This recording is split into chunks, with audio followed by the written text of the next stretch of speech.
Welcome to yet another podcast with Alban and Ajay. As usual, we talk markets, we talk news, we talk what's happening in the world, and we talk about what future predictions we can see very clearly happening in front of our eyes. What's going to happen next month, what's going to happen next 6 months, give you an informed perspective. So welcome so much. Welcome to Tacenda Capital. The word Tacenda stands for making things that are private public. So what we're doing is we're understanding and assimilating all this private knowledge that's usually not shared and bringing it to all our audience. Look forward to us doing this on a weekly basis. This is a weekly podcast where we understand and we digest what's happening in our world and we share it with all of you. Welcome, Alban. Great to see you again. Thanks, Ajay. I think it's another exciting week we've had, and a lot of big changes. Trump's back in the White House, and he's got his tariffs rolled out, or at least he's threatening to roll out the tariffs from Feb 1st. He's made some major moves on the crypto market. I think it's going to be a massive changes in the economic factors in the next 2 weeks that's going to impact us for the rest of the year. What do you think, though, of the tariffs that he's promising, So I was threatening? in the middle of currency trading and I see CAD get stronger like nobody's business. I hadn't seen these huge moves in Canadian dollar. And, all of a sudden it's jumped from, 1.448 to almost, 1.425. And I'm like, you know, do we have a super massive event happening in the United States? Because that means the US dollar is completely crashing. And I realized, no, it's just Trump saying, we are not putting any tariffs today, right? And all of a sudden, you see not even billions, but trillions of value changing, right? On Yes. just one comment and one tweet. So that's very truly very disturbing, some way to say, right? I mean, yes, he's very powerful, and it's very great to have somebody very powerful just south of us, somebody who's a neighbor and somebody who the world looks up to. But the fact that a single tweet of his or a single comment of his can change market by such huge volumes for every country, that's huge. And so the Canadian dollar gets stronger, like nobody's business, never been that strong. And then all of a sudden he says, oh, we're going to put 25% tariff, like, a few hours later. So about Exactly. 4 to 6 hours gap in the middle. And he says, we're going to put 25% tariffs in response to a question by a reporter. He says, no, we'll put 25% tariffs on each, right? Mexico and Canada.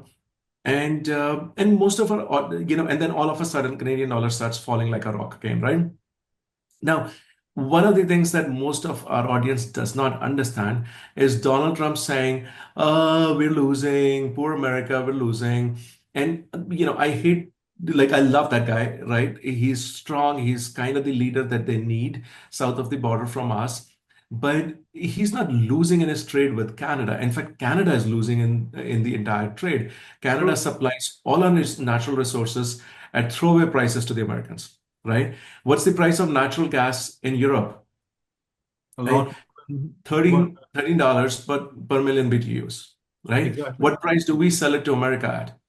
$4, hmm right? A third, less than a third of it, I mean, right? we kind of subsidize the US in oil, water, and electricity, right? At this point, we pretty much are funding their government in a way.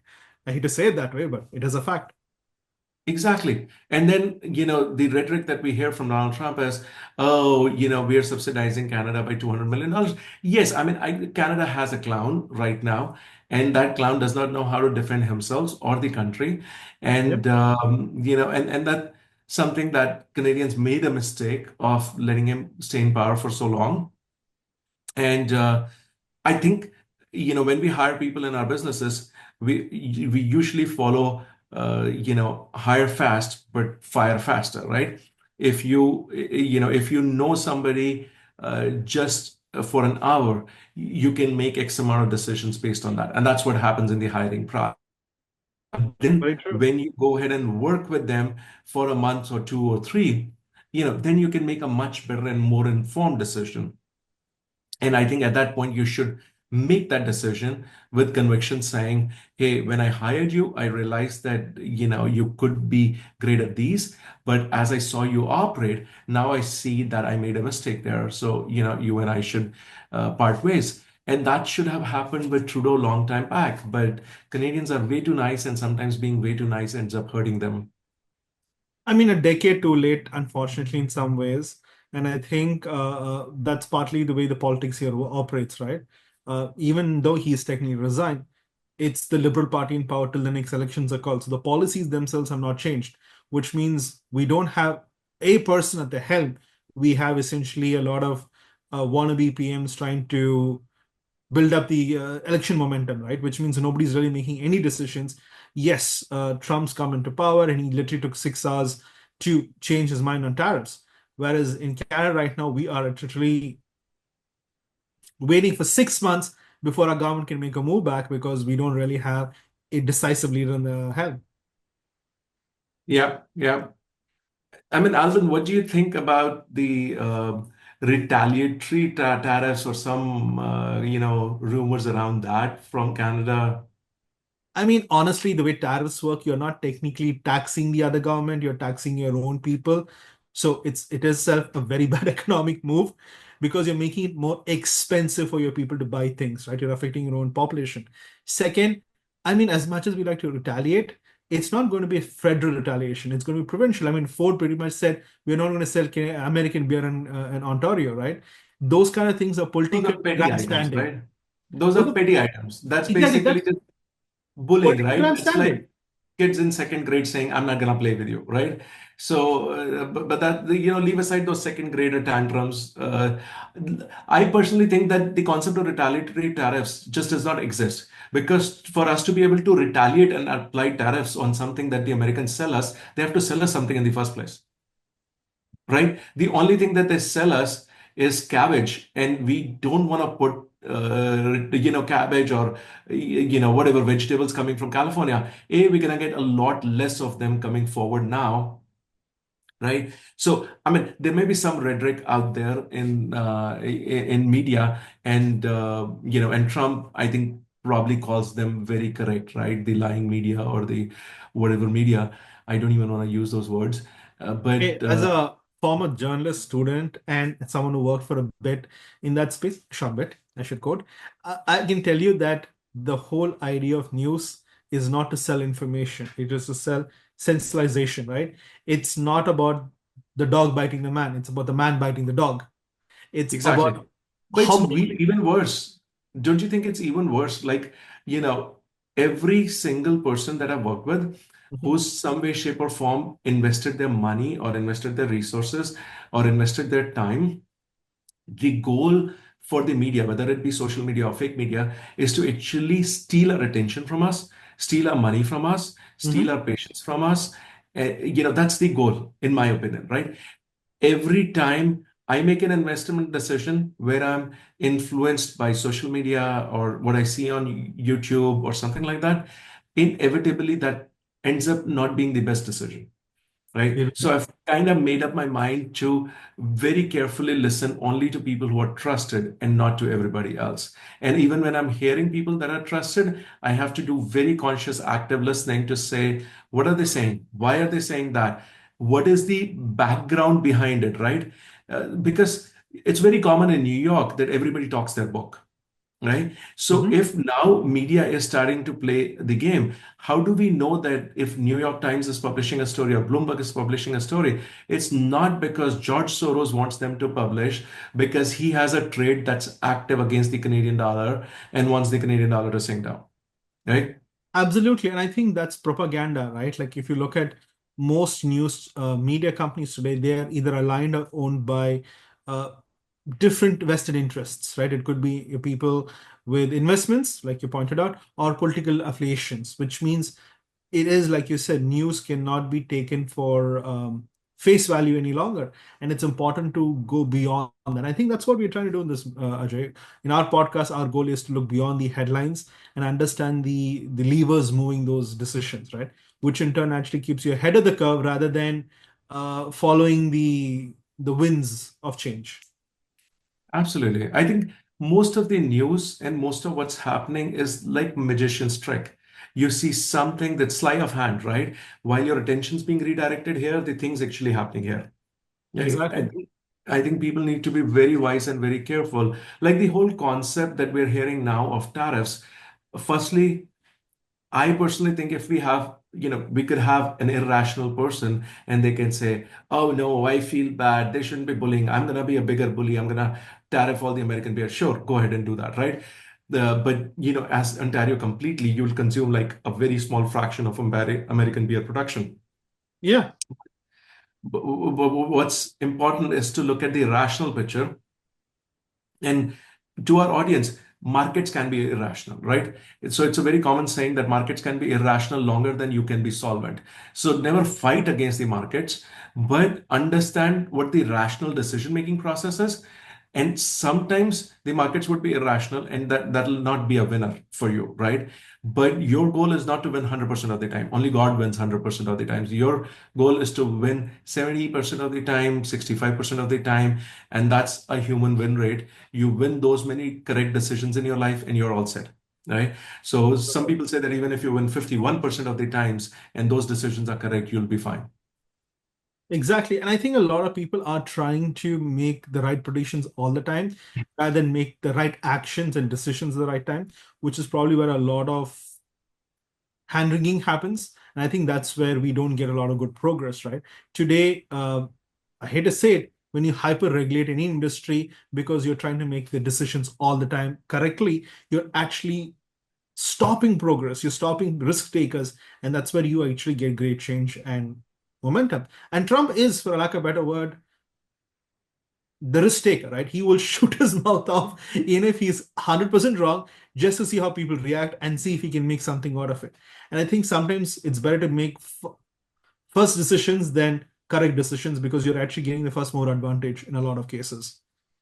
Yes, and I think what he does is he basically goes off, completely on a very strong uh, gut feel, and usually takes a very strong first step towards a negotiating position.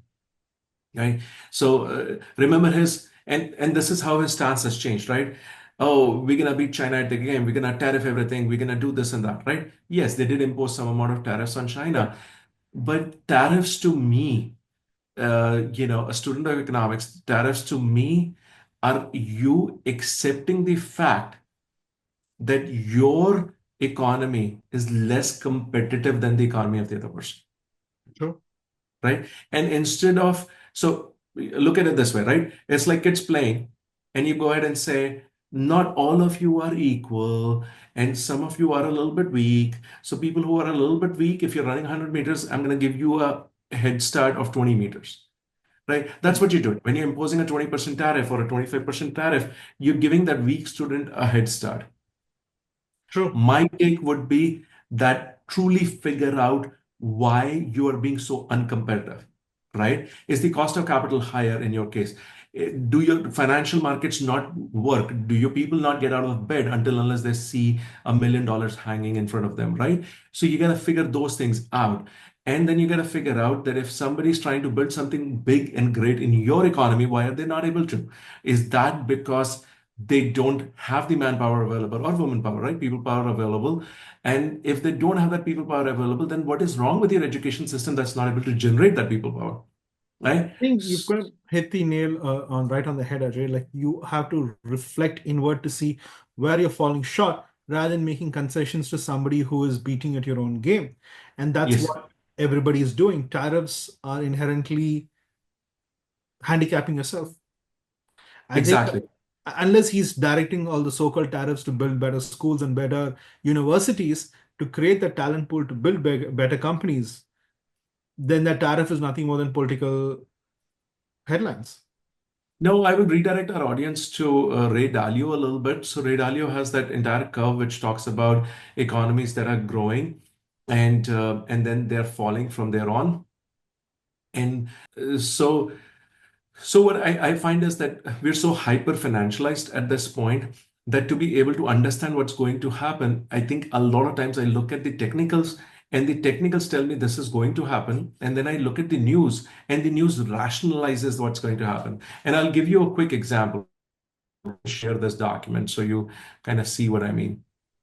This is the USD CAD currency, right? And we're on a 4 hour period. Typically, 4 hour period is when traders are trading on that particular frequency. So every bar chart here is 4 hours, right? Mhm. Now, we'd already drawn an expanding bullhorn pattern here because these parameters matched. And last night's scenario where Trump got inaugurated, you see how it came so close to touching that thing. It's barely like a few microns away, right? Mhm. And it's made massive moves, and the moves were made because of news announcements. But seemingly, all they did was comply with the technicals. And you can see up on top as it's gotten here, it's just touched it and kissed it and came back. So the technicals are coming out to be spot on, and that tells me, is the news letting it play to the technicals? Are people behind who are doing billions and billions of dollars of transactions like George Soros, and they're driving the news cycle? Like, I honestly don't know what's happening, but it's very eerie to find that this is what technicals say should happen, and then there's a news cycle that justifies every single thing, I think some right? of the news is reporting what has happened, and that often is building a narrative that fits the story you want to sell, right? Not on the story that what happened. Exactly. And now let's switch to a weekly basis. So on a 4 hour basis, which we were earlier on, every bar was 4 hours. Yeah. Now we are on a weekly basis. So every bar is 1 week, Mm. right? As we notice, our MACDs or moving average convergent divergence is pretty high up. Our RSI is high up, leaning a little bit down. This is relative strength index, and this is stochastic, right?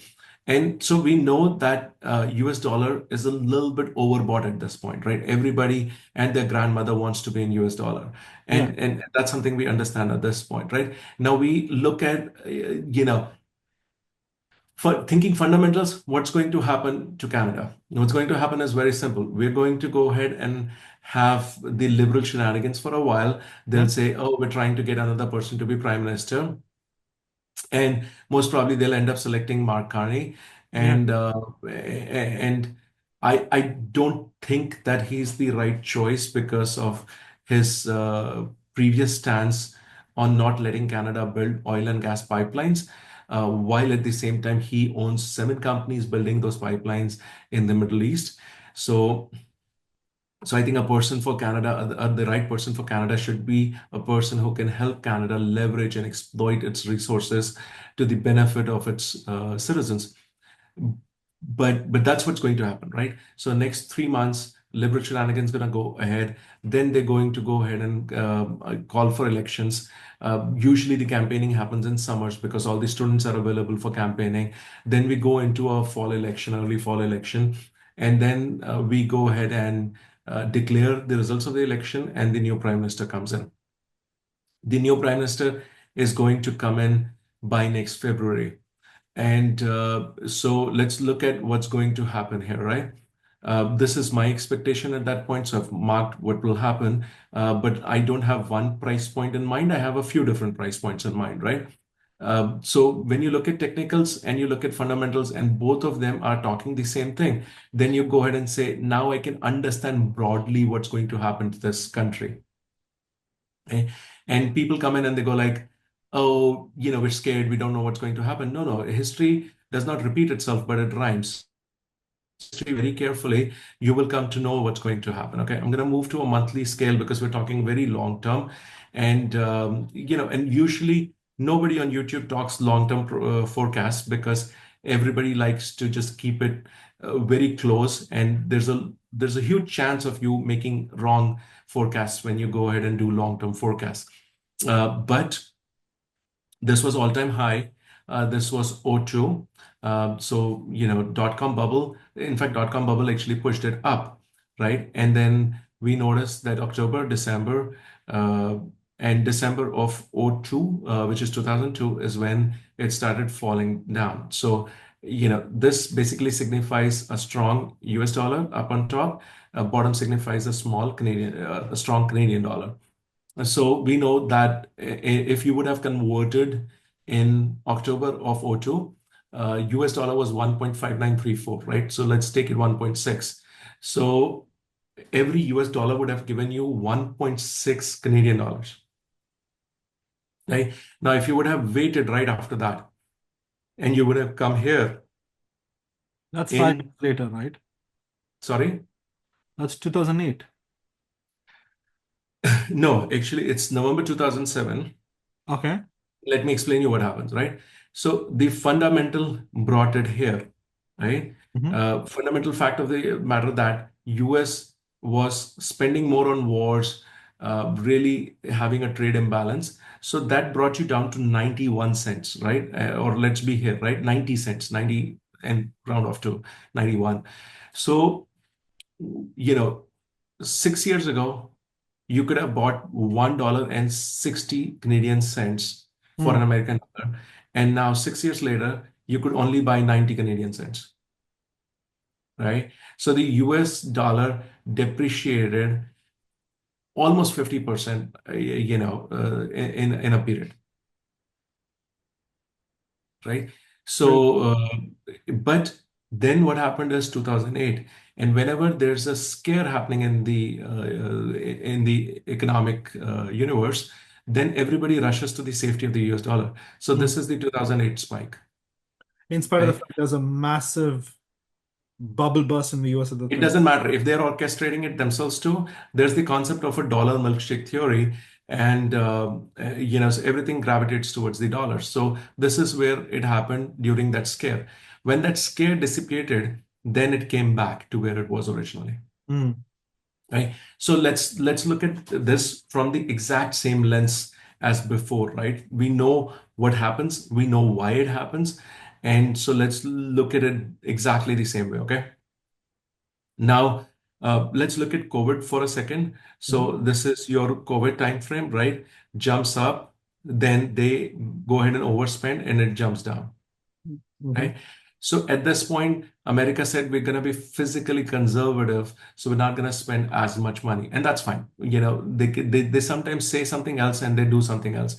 One of the things I love about Americans, and Chinese President Xi said it very well too. He's like, "Well, you got to do what you say, otherwise we can't have, and he's saying that in an open public forum. So if anybody gets a chance, watch his video.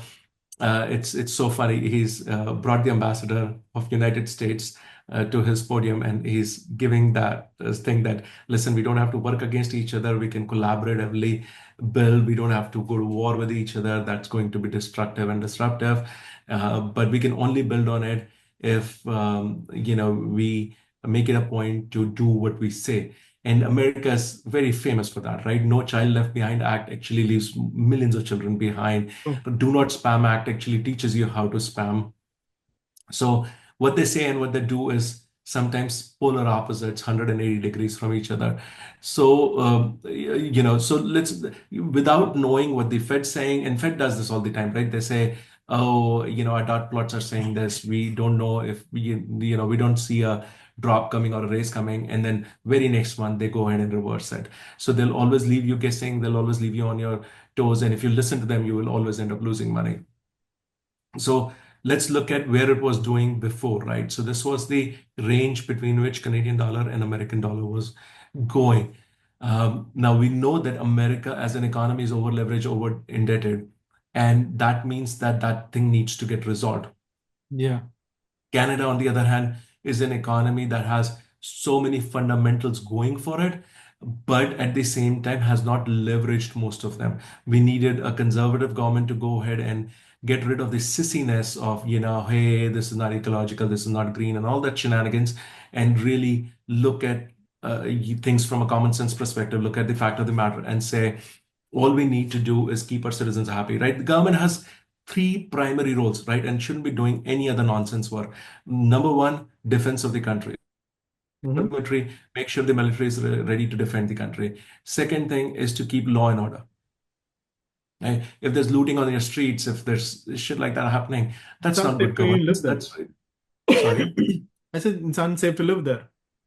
It's unsafe to live there, right? So, and like almost I find our governments are so bad that I almost pity them, right? Because we've been doing the same thing for last 5,000 years that we know. We've been governing, one way, shape, or form. Yeah. And, and there's so much of matter, so much of text, so much of educational material available on good governance and bad governance and history available to go ahead and do that. I think if you give the tech industry like not even 5,000 years, but give them 50 years to go ahead and design a complete set of AI governance, I think they will be able to do something 1,000 times better than this. Because how bad do you have to be to not be able to do three things properly, right? And the three things properly are make sure that nobody can invade your country, right? Mhm. Americans getting Mexicans or anybody through south of the border is invasion of the country, right? Mhm. So protect your borders, make sure nobody can invade your country, keep law and order. And as some, like I spent some time reading about governance and reading about politics, and they say one of the things that should happen in an economy is that only the government should have the exclusive right on violence, Mhm. right? So if anybody else is able to commit a violent crime in your country, that's not good governance, right? And the third thing that you want to do is give people the tools or the basic infrastructure to do their business. As simple as that, right? There's nothing else. Ease of doing business, number three. Number two, law and order. Number one, defense of the country. And in exactly those sequence orders, right? Those are three things you need to do. And how bad and incompetent do you have to be able to figure out all the bloody pronouns, but not be able to do these three mandatory things properly? Well, I think that's because end of the day, Ajay, whether it is monarchy or communism or democracy or whatever forms of governance, you are driven by a lot of ego-centric people who are looking more at popularity rather than competence, right? If you look at Exactly. history, it is unfortunately the whims of the powerful that dictate change rather than logic or even reasoning. Because as a species, we are good at relatively short-term planning, right? Like, for example, even the best economists can do what, 20, 30 years of planning, right? Even tech can do maybe 30, 40 years of planning and building and such. But that's one generation, right? The dream Yes. doesn't translate or gets passed on in its own form to the next custodians. So what happens is you go back 10 steps because you're trying to figure out how to do something better rather than build on what's being built on, which means everybody is literally resetting the clock. And when you're resetting the clock repeatedly, it's like a boxing match, right? You just get Exactly. punched in the face. You're not actually doing anything great. And that's what's happening in every democracy, right? Yeah. 5, 10 years swinging this way, 5, 10 years swinging that way. And, yeah, I mean, the only reason India is a stable democracy for the last 20 years or so, or, I don't know how long Modi government has been in place. 15 But years, right? I, sorry? I think it's nearly 15 years. 15 years. Okay.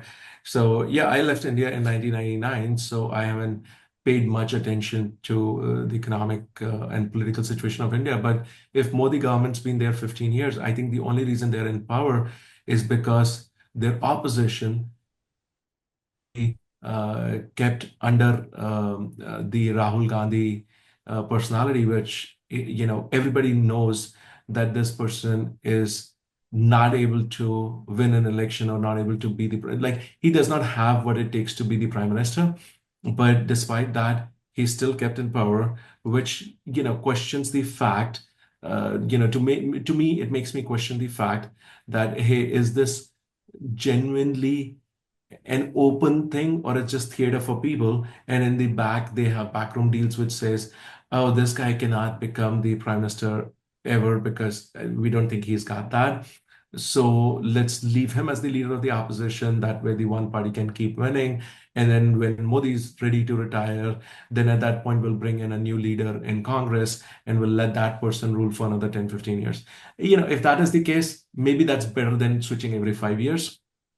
It's an interesting theory, which kind of makes me think of a very corporate business parallel. You know how some companies pay other companies not enter the market. Like for example, Yes. Google famously pays Apple, right, to use a lot of its search engine Both instead of of. them, both of them. I mean, we'll touch base And that's on the same principle here as well. Like, hey, you know what? I'm going to be in power for X number of years. Here's some money or here's some privilege, whatever. Like, I won't chase you in court. You back away from the arena for a while. exactly, exactly.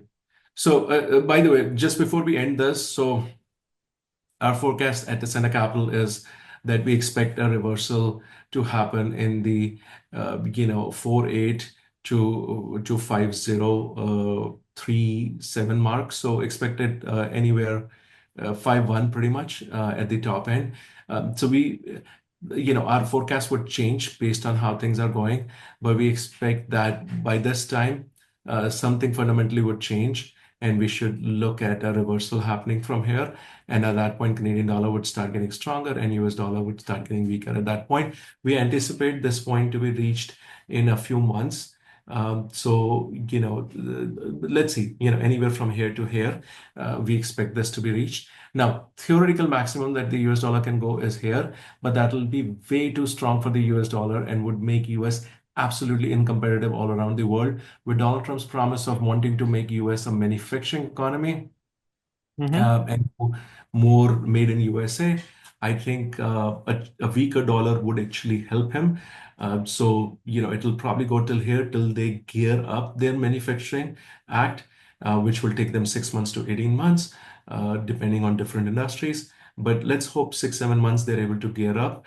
And so by the end of the year, I would say that we should see a reversal and we should see the Canadian dollar getting stronger. And when the Canadian dollar gets stronger, we then anticipate it to come down and rest to about 1.2.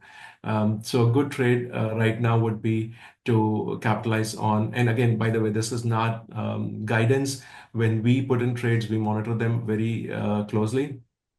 And but there's about from 1.44 to 1.50, let's say, uh, trade left here, and then from 1.50 down to 1.20 is another trade. Again, that will be choppy, so it will not be a straight trade down, but those are two trades that we can see in the Canadian dollar at that point, at this point. Absolutely. I think that we'll have to just, reiterate what we say here is a lot of recommendations and predictions that we see in the market that we look at, not necessarily financial advice. That is a different sidebar conversation we're happy to do with you. Yes, yes. But the goal is to see the next steps or the indicators in the wind. Absolutely. The key is to look at technicals, see how they're behaving, and then look at fundamentals. And where fundamentals and technicals both match is where you have something that you can reason as to be true from both sides, right? So this is what we see as true from the technical side, and what we see true as from a fundamental side is that Canada will go through elections. The new prime minister will be honest and upfront with Americans, saying, guys, while you do support us in defense, we support us by supplying you cheap oil, cheap natural gas. Electricity. You Exactly. can you take natural gas from us at $4, you package it and you send it to Europe at $13. So you're making, so the only thing that's, Trump keeps saying, oh, we're getting ripped off. No, the only people that are getting ripped off are the Canadians. We're ripping ourselves off. We're not building the pipelines. And because of that, we are at the losing end. Absolutely. I Every mean, at single this point, time. aren't American refineries better set up to refine Canadian oil, the Alberta oil sands oil, rather than the rest of the world? I mean, we're literally configured to work better Yes. off each of the systems today than we are with the rest of the world. Yes, and to some extent, you can say that the refining process is actually a heat-dominated process. You actually heat up, and you're taking it into a fracking chamber, and that's how you refine. Mhm. But the natural gas process is a cooling process. You actually cool it and compress it, Exactly. right? So at that point, why in God's name would you not do it in Canada? Is my question, right? Like you're so close to the Arctic, the shipping routes are open in Arctic. You can have a pipeline going to Montreal and have ships from there. You can have another one going up north. and have ships from there. You can have one going BC and have the Pacific route from there going to China directly, or India or Southeast Asia, supplying cheap natural gas to them. So you could supply to Europe, you could supply, wherever, like the world's open, and you're going to have the cheapest cost of natural gas. I mean, there's so much natural gas in Canada. You're going to have the cheapest cost of cooling it down and compressing it, and you could make billions for the economy. Absolutely. I mean, let's face it, that's what a lot of people keep forgetting, right? I mean, Trump isn't looking to Canada because he likes the snow. He just wants the North trading routes. It's exactly how he's going to able to get American companies to ship faster than, I mean, it's like the trade routes that got Europeans to come to India, right? Years ago, they were looking for alternative to uh, um, the Oriental Silk Route, right? They were looking for an alternative pathway. What Trump is doing the same way with Greenland and Canada, he's looking to set up passage up north through the Arctics as the ice opens up. And that's the only way he's going to be able to get shipping done faster and cheaper, whether it's sending goods or getting goods back from China, right? Exactly, exactly. Let's jump something tangential to this. So tariffs, I think you and I have a great opinion that we've shared on tariffs. What do you think about the External Revenue Service that Trump said he's, along with the IRS, has put in the ERS, External Revenue Service, which is now responsible for collecting a lot of the tax revenue for the country? I mean, Americans always overtax themselves globally. Now he's just creating another whole different bureaucratic organization to um, better collect tariffs from foreign sources and foreign investments. I mean, it's international trade. You already have an existing system in place. I feel like the agency is just something Trump wants to leave behind as a political move rather than a functional bureaucratic purpose, because you're not really doing anything different from what's already in the place. International trade is regulated. It's something America's great at. Uh, I don't see this as a plus because maybe I come from where I think you need a thin bureaucracy and a lighter operating system. Having another agency just to manage international trading, creating legislative policy, hiring people, creating a department is just good political theater. To some extent, I agree with it, but I'll try to take the opposite side of it, just so that we can have a very informed opinion for our viewers. Agreed? Mhm. I think that the Internal Revenue Service is not really required for any country, right? And you probably heard this from me, or some people have heard this opinion from me before, where I go ahead and say that countries like UAE have a 0% tax, Yeah. right? They still have extremely, extremely good quality roads. Right? But the bridge is very fast and the road's very fast. And I urge anybody in the world to come here and try to find potholes in UAE roads. You will not find them, right? And and that's at 0% tax, right? And people go like, oh no, they got oil. Dubai has no oil either, right? So Yeah. no oil, no income taxes, still beautiful infrastructure, literally the best infrastructure in the world, very, very safe, and very easy to do business in, right? So all those three things checked, right? National defense, national security, very strong. No infiltration, no aliens coming in, none of that. Number two, very strong domestic law and order. Most people don't commit a crime in UAE because they go ahead and say, for sure, we're going to get caught. And second, we're going to get caught in the next few hours, right? And by the time you would think that even your case would go for a hearing in some other country, over here, your punishment will be prison. Very true. And I think that's what I'm coming to as well, Ajay. Like the IRS serves the function of what Trump hopes to accomplish. It's already a revenue department. I think he just basically thinks changing an I to an E will look like a productive thing. But again, like I said, that's my personal opinion on why Trump does a lot of things. There's usually a kernel of truth and a logic behind it, but a lot of that I think is also theater, which Trump is famous for, right? He's a great showman. And He's a today, great showman. But he's and also today very, very right in the sense that when he was the 45th president, he was talking about the fact that America should issue a 100-year bond. And if America at that point would have issued a 100-year bond at the interest rates going at 0%, they could have actually been in a much better position right now with their debt burdens. So I think uh, he's an extremely funny guy, but he's an extremely correct guy too, partially because of his huge amount of experience dealing with all of this globally. He's very knowledgeable, very correct in his decision making. So I'll just take the opposite side of it just for fun sakes. I think what the job of the External Revenue Service should be to find trade practices which are unfair, Hmm. right? So if India is giving zero taxes to its farmers or something like that, which is actually an Indian truth, then they Yeah. can say, oh, our farmers are taxed at 30%. Your farmers are getting free water. They're getting subsidized urea. Urea is the fertilizer in India.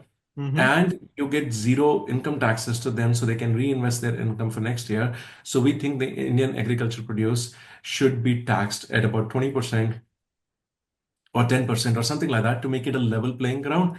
I think that would be a valuable use of external revenue service to make sure that uniform competitiveness stays all over the place. But at the same time, I think using it as a weapon or weaponizing it may actually backfire, right? And may actually backfire only because, I'm not going to say it as me, but Henry Kissinger said it best. He said that being an enemy of the United States could be injurious to you, but being a friend of the United States is definitely fatal for you, right? So at this point, when he said it many, many decades ago, most people didn't understand it. But today, people understand, right? When you're Yeah. coming to Canada and Mexico, who you're literally closest neighbors, and you're saying, I'm going to screw your economies up. And he's made that clear threat to Canada, right? He said, I'm not looking at a military invasion of Canada, but I would look at economic sanctions against Canada. So, which means you're purposefully saying, hey, you're my neighbor, you're my close neighbor, you give me oil and gas or food for free or much cheaper, but I'm going to still come and hurt you economically. Yeah, Right. which is, I think, probably what the ERS is going to be, right? An weaponized form of political maneuvering. Exactly. So I think that there's a good part of it, and good part of it is to create a level playing field, where if somebody is being subsidized somewhere else, you kind of equate that, you calculate those subsidy amounts, and you equate that out. But it's going to be weaponized, and it's going to be weaponized first against their friends because their enemies are way too strong now. So it's not like they're dealing with, the Vietnam of the 1960s and 70s, right? They're dealing with China, which actually to some extent has 200 times the naval shipbuilding capacity as United States. I was reading a news report from Forbes, I believe, Hmm. which said that in the Western Pacific theater, where a potential conflict could arise with China, the aircraft is 1 is to 12. So for every one American aircraft servicing that theater, the Chinese have 12 aircraft of the same generation or better servicing that particular theater. Probably better, right? The US hasn't really upgraded its Pacific fleet, or matter of fact, most of its fleet consistently over the last 20 years. They have built great ships 20, 25 years ago during the last Gulf War, but then they've not really introduced or brought in a lot of newer hardware, if I can use that phrase. Exactly. And that's where I agree with you that the ERS would actually create that bubble. And in that bubble, what will happen is the core reasons why they're not growing is lack of education, lack of growth, lack of hard work. And fact of the matter is that they've so financialized their economy that if you come up with a PhD in physics, you're not being directed to work on quantum research. You're actually being sent over to the Wall Street, right? Because they pay better, Yeah. and you're creating weapons of mass destruction there, right? Collateralized debt obligations or something, more creative and more new. So ERS puts a band-aid on a cancer, but it's not going to really put you on a diet and cleanse your cancer out. It's just a band-aid on a cancer. True, So true. I agree with you there. I mean, end of the day, we gotta have. I mean, Wall Street loves having brilliant people there, but the question is, it's always short-term gains. It's still your next bonus check, and I think that's probably what Trump's kind of leveraging off, right? He's looking for the next 2 years of building strong, maybe 3 years of building strong returns, and then he's like, okay, I'm done. Yes, and I think that's where democracies lack, right? Because everybody has to look at a short-term period, right? You're there quarter to quarter, you're gonna have midterm elections in 18 months. You gotta look at what brings you votes. Yeah, unfortunately, unless we have a central system listening to people's opinions and needs, you are still driven by political analysts and polls, which are the most skewed data you could find, right? I could literally pick any topic today and send three different research teams and get four different opinions back. Yes, and I think it's a fool. Firstly, doing that is a fool's errand, but the fact is that it's so wrong for the citizens. Look at what's happened in UK, right? So if I can touch on this for a minute, Elon Musk is the only one talking about this on X, but there've been a million rapes Mhm. in the UK of underage girls, and they were proper Muslim grooming gangs, full of Muslim men. 80% of them now proven to be from Pakistan, who were only targeting white females, white children, all the way from 9, 10 years of age, and gang raping them and preparing them for prostitution. And after then, it's so bad, it's so worse. Listen to Alex Jones, anybody, and you will get the full details on it. And after that, when their useful life, so as to say, as a prostitute was finished, then they were killed in a manner that their organs can be harvested cleanly, right? So It is now, unfortunately when now what criminals are happened better there? organized in the government, right? Now what happened there is the local police didn't take action on it. The local politicians did not want that to be acted on. Why? Because they did not want to lose the Muslim vote, right? Why they didn't want to lose the Muslim vote? Because they were now becoming the majority, right? And so a part of the politicians, one of the party kind of gets this brilliant idea. Hey, we can import foreigners from overseas, and we will bring them in mass, and they will love us, and will not say anything wrong to them. They could fuck around as much as they want, and we will always keep getting their vote, and that way we'll stay in power. You know, basically doing the same thing as mafias would do, Yeah. and these are politicians, right? Instead, so it gets very ugly very, very fast. It's a very slippery slope, and I think people need to be very, very careful the moment anybody says yes to immigration, right? You're going to ask that question. Does he really want this immigration for the country? Is he bringing in smart, talented people here? Or he's bringing in bunch of refugees over because all this fucker wants is he wants to go ahead and get reelected, and he is going to make sure, this is what happened in California. In fact, it's so beautiful. All blue states Hmm. had no voter ID requirement, Yeah. right? Also the And all highest. states that had voter ID requirement all turned up to be red states. Hmm. So now, how can you not tangentially infer from this that there was mass cheating in every blue state, and that's why they turned to be blue? And if there was not, if there was actually an enforcement of voter ID, these states might have turned out to be red too. The thing with bank driven immigration, it's not that Canada is immune either, right? I mean, if you look at from 2000 itself, that has been the underlying driving factor is who will be grateful enough to vote for you rather than who will be grateful enough to build the country. Exactly. And I think I think somebody with huge amount of common sense is the right person for Canada. Somebody who's strong is the right person for Canada, and somebody who's very focused on a long-term vision for the country, which I think Canada has it right that if the prime minister is good, then the prime minister can stay for longer terms. Yeah. Uh, and Canada had such a beautiful immigration system. Everything was points based. You clear the points, and you can show that you'll be a value add to the country, and you come in. Right. Then all of a sudden came all of these fake LMIAs, which now they're finding that most of the LMIAs were fake, Oh, yeah. right? And then came all these students that were theoretically coming in as students, but really they were coming in to get, a job offer, switch over to being on a job. And most often they're not procuring fake job offers too. And then came all the refugee crisis. I mean, Christ sakes, I was building a house in Ottawa, I was refurbishing it, and I found that I couldn't find a flooring guy. Why? Because everybody I would bring in, would say, "Oh, you're doing a very thick floor. That's so difficult. I have to cut it with a saw." I don't think I would want to do that. Okay, but buddy, how are you going to put food on the table? Oh, Justin Trudeau's government's paying me 5,200 because I'm a new refugee and plus giving me a house or whatever, right? So obviously there's zero incentive for them to work. And, that's, and if you give them zero attention, zero focus in life, and zero incentive to work, then all that's going to happen is them going into streets and protesting about Palestine or any issue, right? I'm not saying anything related to Palestine may or may not be. I'm not touching that. Simply saying that, you have an individual who has no focus in life, and they will pick anything that comes over to them, howsoever negative, and they will spend their energies on that. So you have to channel the energies of the people you're bringing in very wisely. I agree with you. And today, I think that has the biggest problem. People assume that immigrating is entitlement, not a privilege, right?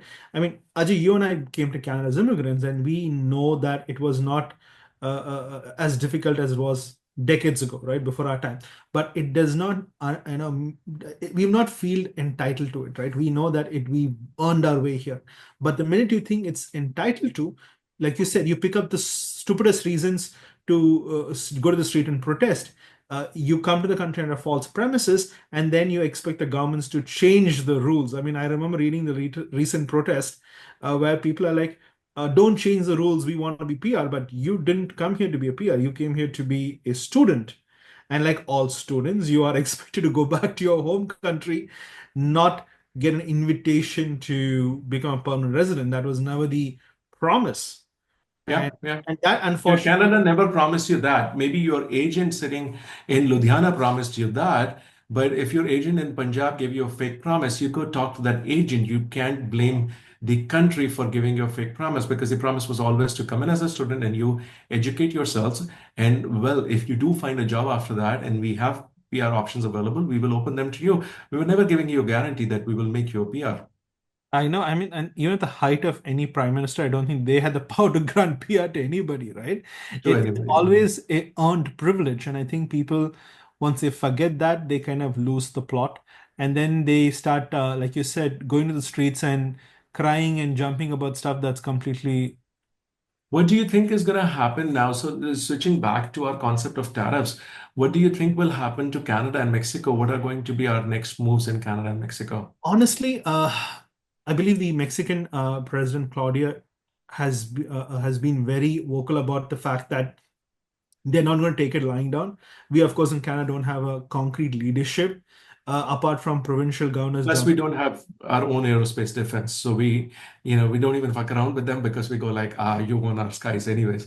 So, Yeah, that's the different strategy, the tragedy of itself. I mean, I was looking at aviation companies a few weeks ago to look at potential investments, and the irony is the number of Canadians working for American registered firms in America versus I think they found four Canadian aviation companies versus exactly. I think there's Every time 15 Canada companies. builds a company, Canada is like a feeder society to America. Yeah. We grow the best technical people. Mhm. The first quantum computers done at Google, the first quantum computers done at Lockheed Martin were done by Canadians. Yeah. The guy who wrote the white paper which created the AI revolution, and the Chat GPT, which is the base of Chat GPT, attention is all you need, that white paper is a Canadian. Hmm. Hell, to some extent, Elon Musk is Canadian. He came to Canada, He got is educated, Canadian. and then went to United States, right? So Canada has always been a nation of extremely bright engineers, but we become a feeder nation because our politicians are not strong enough, and we're not able to use our dollar as an instrument to make that happen. And then when our companies do tend to get very strong, like BlackBerry, for example, then US is able to very smartly use all kinds of legal, financial regulations and all that stuff to disintegrate them. TD Bank is another example. Got Yeah. slapped with a $1.8 billion fine, I believe. Well, like, talk about fines. I mean, that's shenanigans, right?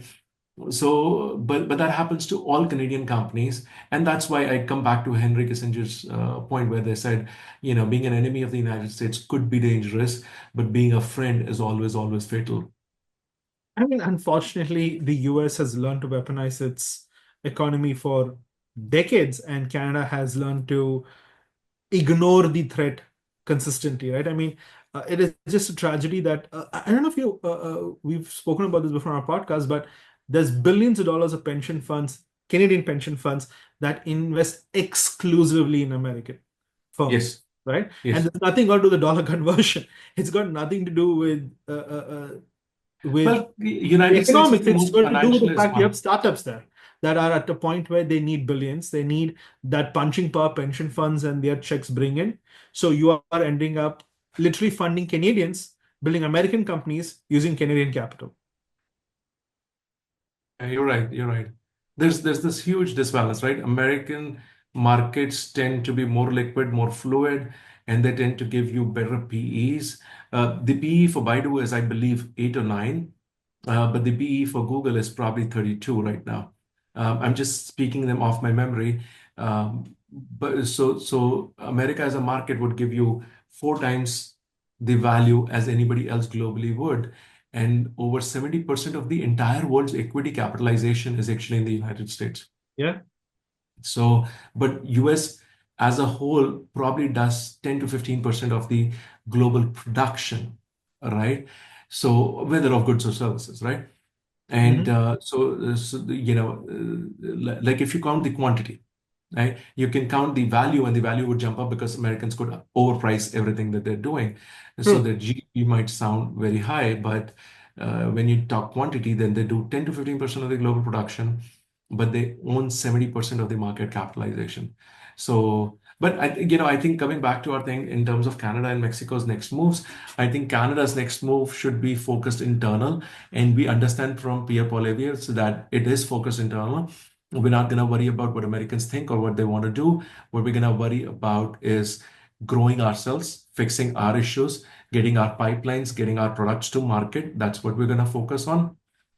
And we And need better manufacturing in Canada as well, right? Today, I think we've learned painfully last 4 years that just the lack of strong manufacturing presence has been bleeding us in more ways, whether it's a housing crisis or even basic goods.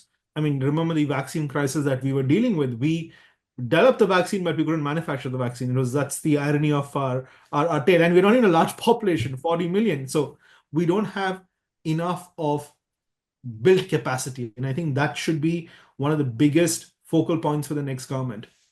I think, Alvin, show me the incentives and I'll show you the outcomes, right? I think what happens is that the incentive is the south of the border because it says, oh, you're going to try and build this in Canada. Okay, even if you set up a plant, you're going to probably make 200 million market capitalization. Come here, I'm going to make you 20 billion in market capitalization, right? Exactly. Once you get a call like that from a New York investment banker, you go like, okay, shit, the guy is offering me all the money I need to build it. Plus he's, promising me an IPO or an acquisition with a market capitalization of this much. So if I stay in Canada, I'll probably make $200 million. If I go into United States, the company becomes worth $20 billion, right? So show me the incentives and I'll show you the outcomes. I think that's what happens. The American dollar is so much of it gets printed so much, gets thrown around so much, and that influences global decisions, right? True. And I think, do you feel like, and this is something I would love to hear your opinion on because you've been in Canada a bit longer, Canada doesn't have the sense of bravado, right? Like, for example, I was telling you about a lot of Canadian capital. We have so Not many true. investors, but we also don't tend to have the ones who go hunt for great deals or be loud about the fact that they're looking to invest. Whereas in America, your first exit as a successful entrepreneur, you're no longer an entrepreneur, you become an investor, right? You're like, okay, where do I put my capital? Whereas in Canada, even if you have a successful exit, you won't hear a lot of them publicly talking about checks that they're willing to write, even if they're writing a lot more checks. I think two things, right? Number one, Canadians are just honest to God so much more nicer than Americans, right? I can tell you I spent a decade in the United States. Everybody would call me AJ, and I would have to tell them that my name's Ajay, not AJ, right? But that difference between Ajay and AJ was not something that most Americans were comfortable with. I was still being called AJ. In fact, it was so worse. I was giving a talk once in Miramar, Florida, Mhm. and in front of about 100 to 200 people. And I'm talking about, something that I had super specialization in. In fact, in India, I was the highest rated person on those technologies. And when I came to United States, I was within the top 40, 50 people globally on those technologies. And I'm giving a talk on that. And one fine lady from the audience stands up and says, AJ, your accent. I do have a little bit of an Indian accent, but not a very thick accent. So, what was the intent? The intent was to just put me down, right? And, just like I didn't feel good about it. So I said, okay, you know what? Your options are fairly limited, right? You need somebody with this level of expertise to come here and teach you, right? And there are just total 50 people around the world, right? Probably, two in Florida, I'm guessing, right? And out of them, one who's willing to take that paycheck that you're willing to throw and come here and present this to you. So I think personally that your only option is, not understand this, or shut up and pay attention to what I'm saying, and hopefully you'll get some part of it. Right? So Americans, are loud. They're very nice people. I like them, but you have to be broad and loud with them, right? You have to give it back to them, right? They're like a little bit playful in that sense. Like, if you're giving it to you, you got to give it back to them. Canadians, on the other hand, are more, nicer, calmer. And just to contrast this, the first time I came to Canada and I'm trying to get my driver's license, and I get onto this white lady in the Department of Motor Vehicles, not called DMV in Canada, it's the whatever it's called now, and Service and Ontario. Service Ontario, yeah, and I get there and she's like, "Oh, Mr. Malhotra, if you can come here." And I'm like, oh, hold on, I'm getting a shock, right? Because just south of the border, right, just 50, 100 miles south of here, they would not even put in the effort to pronounce my first name properly, which is so short. And over here, you're able to pronounce my last name very well too. So Canadians are just way nicer. And I think, Canadians need to start picking up that Godfather attitude to say, don't, not Godfather, but the swordfish attitude, right? It was the swordfish movie where he said, don't mistake my niceness or my For kindness for my okay. weakness, right? Yeah. Who was the actor? I'm forgetting that actor. Was it Hugh Jackman? Swordfish? I'm trying to remember. It's like been a while since I watched the movie too. Okay, so I don't remember the name. Uh, yeah, my John Travolta. Yeah, John so Travolta. thank you, Ganesh, our producer, for injecting that in. Yes, so it's John Travolta, Swordfish. He's like, don't mistake my kindness for my weakness. So I think Canadians have to start taking that attitude, number one, which I think has been missing for a very long while. Number two, I think it's something that got drilled into Canadians because this was not true for 1970s Canada. They were producing one of the best aircrafts in the world, fighter aircraft called Arrow. But the politicians did a deal south of the border where they said, we're going to shut down our Arrow program and we're going to start buying your F-16s. Right? So I think this has happened over and over and over and over, where the capitalists north of the border said, hey, the only way for me to survive is to just be a feeder nation to the United States. Let me just be that guy. What is it called? The incubator, in The case of chickens, where it creates the chicks and in gives the the nursery. chicks. The It's a nursery. nursery, right? Yeah. Yeah. So I think in case of chickens, it's called an incubator, right? Or something. It's hatchery. Sorry. Hatchling. Yeah, yeah. Yeah. So a nursery or a hatchery. So we will, going with the nursery theory, we will always have saplings, and we grow saplings and we give it to them while they plant them, they blossom into big trees and give them shade forever. But we don't get that shade because we are acting as a nursery. So I think that those two things need to change. Absolutely. And I think that is what we need to do, right? We need to be a little bit Canada-centric in our investments and our thought process because at the end of the day, we're literally, for a lack of a better word, funding our Canadians in the wrong province, for a lack of a better word, right? Instead of doing it in American states, we should be funding them back here in Canada. Absolutely. I mean, everything's right for Canada, right? One of the most beautiful countries in the world. People say that Switzerland, Interlaken is very beautiful. They haven't been to the Rocky Mountains in both BC and Alberta. They're on the border. There's something even far more beautiful. So, Canada's got everything, ample amount of water, ample amount of sunshine, ample amount of natural beauty, ample amount of timber, tons of, tons of ocean resources for fishing, a huge amount of mining resources. It's got everything, and it can It's expand and it un can grow. unblemished, right? Like we've always held like maintain that, right? Even if you walk into any park in Canada, even in the most what do you call well-traveled pathways, it's clean, it's maintained. We spend a lot of Exactly. resources, and it's not just the government, right? I'm talking about like my neighborhood. I live very close to the lakeshore. In many cities that I've visited, usually near the water is when you see a lot of garbage, right? I hate to say it, but that is a And fact. it's not in Ghana, yeah. Yeah, and here you have weekend cleanup crews of residents who make it Absolutely. make it a personal civic duty to say, hey, listen, I get it, there are a bunch of kids messing around last week. Let's just go make sure it's cleaned up instead of throwing them under the bus and just taking care of it for ourselves. They feel obligated in some ways to preserve it for the next generation. In fact, that's going to be a funny thing, right? Let's talk about how different societies would handle it differently, right? China extremely clean. You throw garbage, somebody's gonna pick that up and throw it back onto you or in your car, right? That's Yeah. the Chinese way, right? Tit for tat, right there. And you would see some videos on the now banned TikTok. So TikTok has been officially switched off in the United States now. I thought they unbanned it. Didn't Trump do a whole Did they ban it and unban it?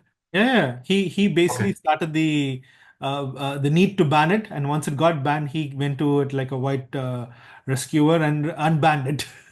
He basically was very clear in saying that it's almost $1 trillion of valuation Yeah.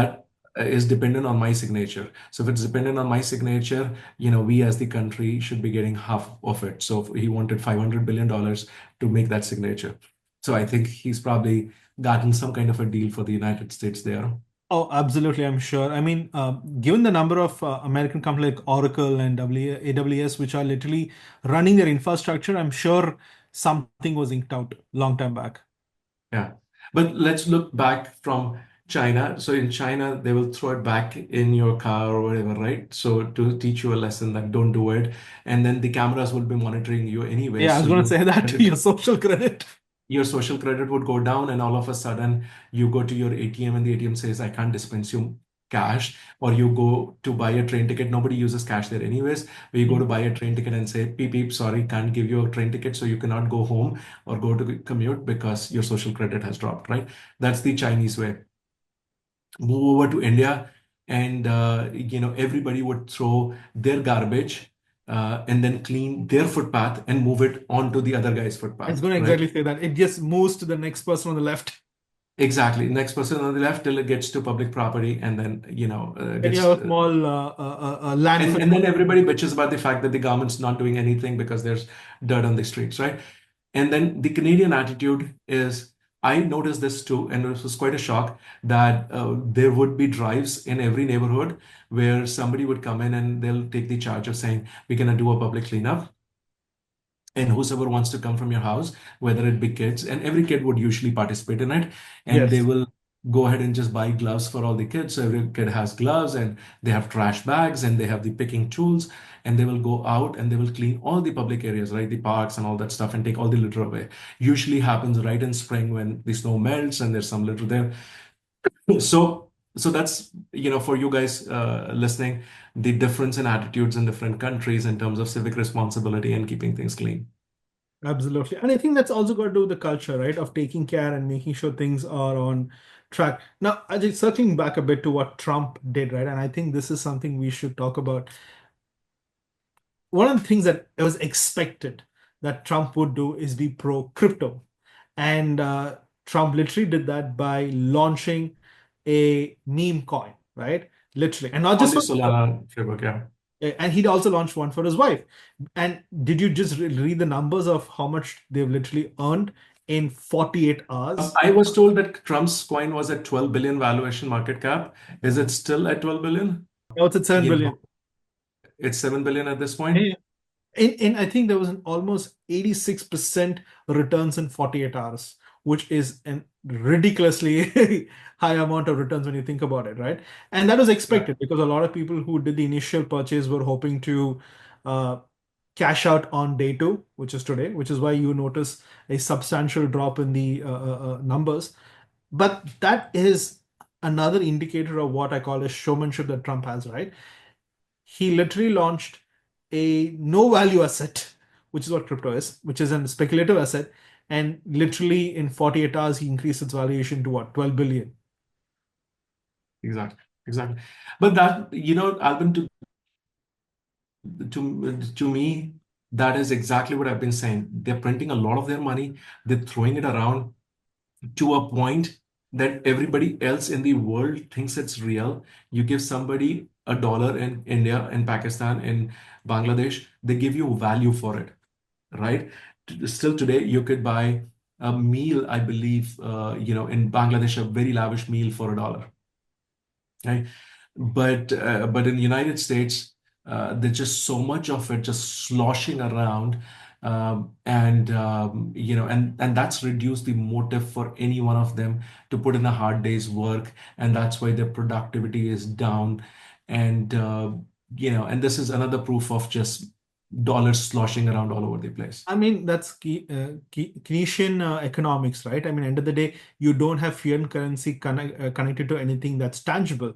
Yeah, I mean, I love reading history. So one of the things that I was surprised to hear a few years ago was that just because they were able to disconnect from the gold standard, the reason the world 1971. lost, exactly, the World War lasted much, much longer, because at that point, when you're taxing your people, you can't tax beyond a point because everybody runs out of resources. But if you're printing money, you can keep the machinery of war on for years and years, right? As long as you run out of people, you can keep the war going on. Yes and no, in the sense that, listen, I'll take the opposite side of it, just devil's advocate. But the fact of the matter is that when you have an economy that's growing, and let's say you're backed by the dollar, by gold, and you have only a finite amount of gold on this planet, right? So then you can't print any more dollars, right? And if you can't print any more dollars, the economy is growing. It needs a lot more dollars in circulation. It's constrained by those amount of dollars available in circulation, right? So you genuinely do want to increase it. I think the method to do that should have been we're 1:1 to $1 now, 1:1 to gold to $1. Let's go ahead to go to 90 cents, 80 cents, have a progressive path towards it. But I think if you do anything which is common sense oriented, you would never have a bubble. And we know that bulls don't die out of old age; they get butchered. And every single fiat currency that we know of has eventually died, Yeah. right? And there are thousands of such examples in the world. So the current ones also have an end date in mind. The only goal is, are you going to profit from that? And are you going to have enough money that you're going to be able to live your life very happily, comfortably, and donate to the causes you care about and pay for your kids' education? Or you're not going to be able to understand those tricks that are being played on you on a daily basis and get left behind. Exactly true. And I think that's the problem that you highly clearly said, right? There should be a correlation between the way dollars are increased, not that somebody decided to print 1,000 notes instead of 100 notes, right?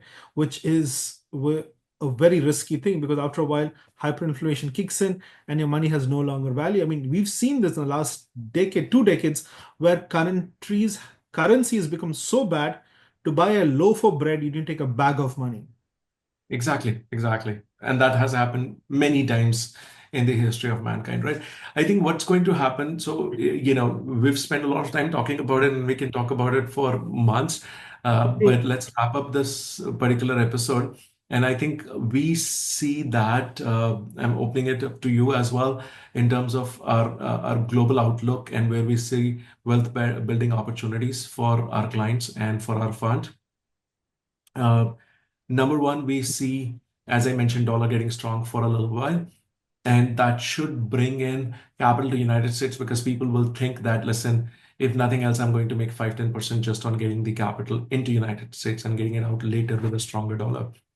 The stronger dollar would also work with the dollar milkshake theory and pull all the thing through the dollar straw into United States. And we see a looking into United States. The while US is already awash with capital, right? So they can have a lot more capital coming in, which means their costs will go up incrementally with the with the tariffs put in, the cost will again go up incrementally. So we see a resurgence of inflation happening very dramatically. I think that next year, if no other policy changes, I think US would be targeting a 9% inflation again.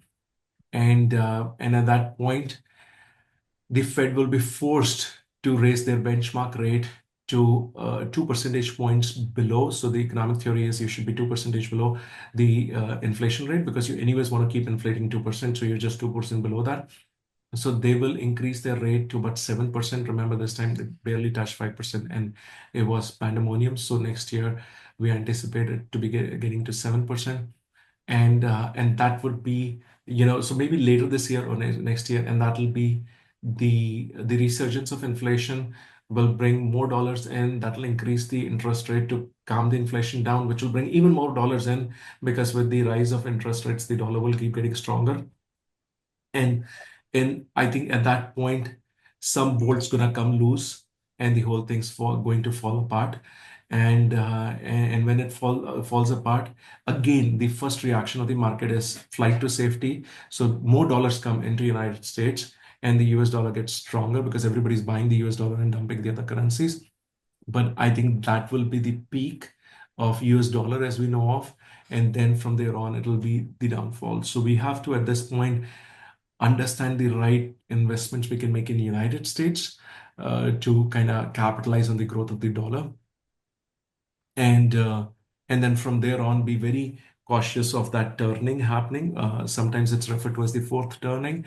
And the moment that turning happens, pretty much anticipate that turning, or be right on top and take the capital out and start looking at the right economies to invest that in.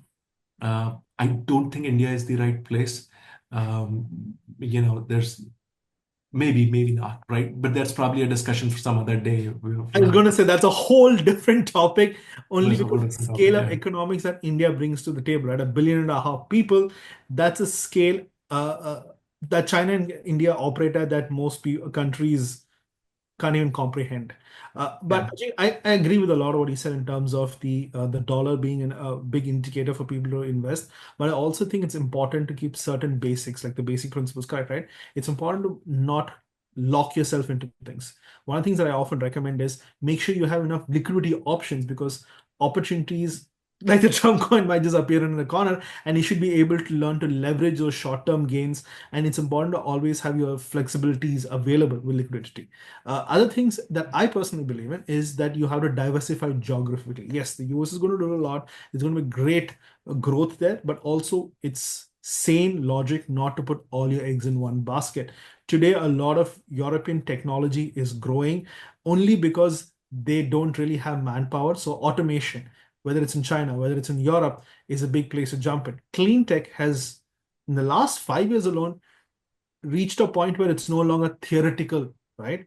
You have companies now actually talking about switching back to hydrogen, which 5 years ago was considered a taboo product. It was literally called polluting when you're making just steam. So it's important to keep an eye out for those technologies, and that's something that I would recommend. Each one's got their own appetite for industries because each one understands it differently. And I think this is something it's important to spread your portfolio across.